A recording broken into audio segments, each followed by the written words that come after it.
Anđela Đuričić raskrinkala dešavanja u realitiju. Ona je otkrila da će mu biti velika podrška do kraja. Nakon duge medijske pauze, Anđela Đuričić je danas gostovala u emisiji Pitam za druga na Red televiziji, gdje je komentarisala dešavanja i učesnike elite, a posebno se osvrnula na vezu Nenada Aleksića i Mione Jovanović, koja je jedna od vodećih priča.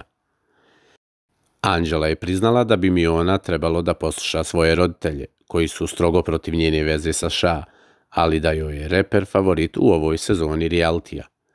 Moram da kažem da je Šaki moj favorit. On se nada da će sve biti kako on želi, ali Miona će poslušati svoje roditelje, to je sigurno. Tako i treba, i da sam ja slušala svoje roditelje, pametnije bih neke stvari uradila, priznala je Anđela Đuričić. Također, Anđela smatra da bi pametnije odluke donosila da je malo više obratila pažnju na ono što su joj roditelji govorili, na temu partnera i tadašnje veze sa Zvezdanom Slavnićem.